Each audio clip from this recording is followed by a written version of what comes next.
அனைவருக்கும் வணக்கம். இந்த வீடியோ பகுதியில் நம்ம பார்க்க போறது நாளை 24/7/2024 சங்கடகரா சதுர்த்தி. நீங்க குளிக்கிற தண்ணியில இதை மட்டும் கலந்து மறக்காம குளிச்சு பாருங்க. நீங்களே போதுங்கிற அளவுக்கு பணம் உங்களை தேடி வரும். சங்கடகரா சதுர்த்தி அப்படின்னாவே நமக்கு ஏற்படக்கூடிய எப்பேற்பட்ட சங்கடங்களோ கஷ்டங்களையோ நமக்கு அழித்து ஒரு அற்புதமான நம்ம விரும்பின வாழ்க்கையை கொடுக்கறது தான் இந்த சங்கடகரா சதுர்த்தி. விநாயக பெருமான் அப்படின்னு சொன்னாவே எளிமையான தெய்வம்னு சொல்லுவோம்.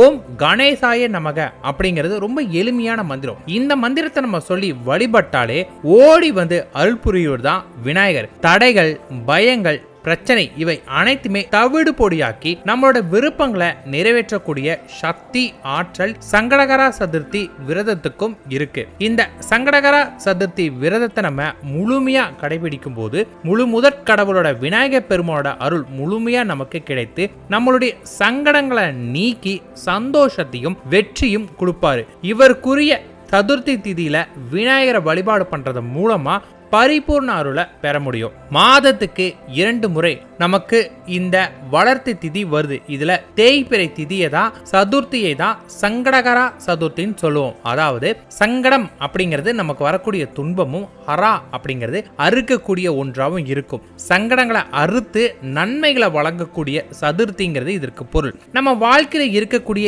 எப்பேற்பட்ட சங்கடங்களும், கஷ்டங்களும், துன்பங்களும், தடைகளும், பிரச்சனைகளும் தீர்றதுக்கு சங்கடகரா சதுர்த்தி விரதம் இருந்து வழிபாடு பண்ணணும். இதை எப்படி பண்ணணும்னு சொல்றேன். காலையில முதல்ல எழுந்துருங்க. எழுந்துச்ச உடனே குளிக்கக்கூடிய தண்ணீர்ல பாத்தீங்கன்னா சுத்தமான அருகம்புல் கொஞ்சம் போடுங்க.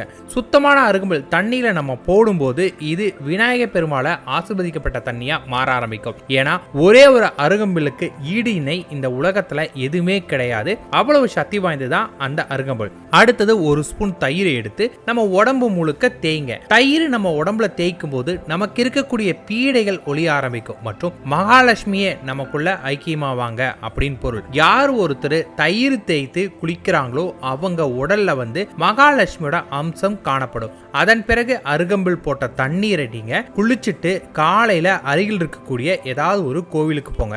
கோவிலுக்கு போய் விநாயகரை வணங்கிட்டு உங்களுடைய விரதத்தை ஆரம்பிக்கணும். சங்கடகரா சதுர்த்தி அப்படிங்கிறது முழுமையான விரதம் இருக்கிறது. உடல்ல நோய் இருக்கவே முடியாத காரணம் இருந்தா மட்டும் பால் பழம் சாப்பிட்டு விரதம் இருக்கலாம். பிறகு உங்க வீட்டுல காலையில விளக்கு ஏற்றிட்டு விநாயகர் பெருமானோட நாமத்தை சொல்லி உங்களோட விரதத்தை தொடங்குங்க. மாலை, அதாவது விரதத்தை தொடங்கணும் அப்படிங்கிறது எப்படின்னு கேட்டீங்கன்னா முழு நாளுமே மனதளவிலுமே யாருக்கும் தீங்கிழைக்காமல் இருக்கிறது. மாலையில உங்க வீட்டு அருகில் இருக்கக்கூடிய கோவிலுக்கு போய் சிவப்பு நிற மலர்கள் மற்றும் அருகம்பில் வாங்கி கொடுக்கணும். அருகம்பில்ல அப்படியே வாங்கி கொடுக்கறதுக்கான பலன் கிடையாது. அருகம்பில்ல வாங்கி உங்க கைகளால அருகம்பில்ல மாலையா கட்டி கொடுக்கறது தான் சிறப்பான ஒன்றாவே இருக்குமே. அங்க நடக்கக்கூடிய அபிஷேக ஆராதனை பூஜைகளை பார்த்துட்டு விநாயகரை 3 அல்லது 8 முறை வணங்கி வலம் வந்து அதன் பிறகு அங்கேயே அமர்ந்து விநாயகரை மனமிட்டு வேண்டினீங்கன்னா உங்க மனதில் இருக்க குறைகள் அனைத்தும் தீர ஆரம்பிக்கும். அதனால மனதில் இருக்கிற குறைகள் ஒன்று விடாமல் விநாயகர் கிட்ட சொல்லி தீர்க்க சொல்லுங்க. உங்களுடைய பிரச்சனைகள் அனைத்துமே விரைவில் தீரக்கூடிய ஒன்று.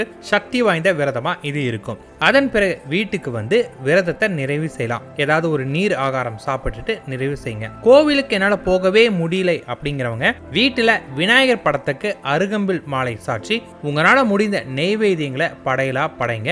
அதன் பிறகு வீட்டுல அமைதியா அமர்ந்துட்டு நீங்க விநாயகர் வழிபாட மேற்கொள்ளலாம். அதாவது மனதுக்குள்ளார நீங்க ஓம் கணபதி, ஓம் சங்ககரா கணபதி அப்படின்னு நீங்க வேண்டிட்டு இருந்தாவே போதுமானதா இருக்கும்.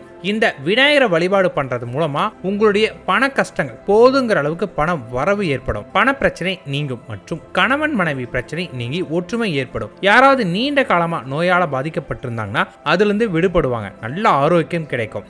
நினைத்த வேலை கிடைக்கும். திருமணம் தள்ளி போகுது அப்படின்னு கவலைப்படுறவங்க இந்த விரதத்தை கண்டிப்பா மேற்கொண்டு பாருங்க. கை மேல பலன் கிடைக்கும். நல்ல வாழ்க்கை துணையும் அமையும். இந்த சங்கடகரா சதுர்த்தியை தவற விடாதீங்க. ஏன்னா ஆடி மாதத்துல வரதே மிகப்பெரிய அபூர்வமான ஒன்று. நன்றி, வணக்கம்.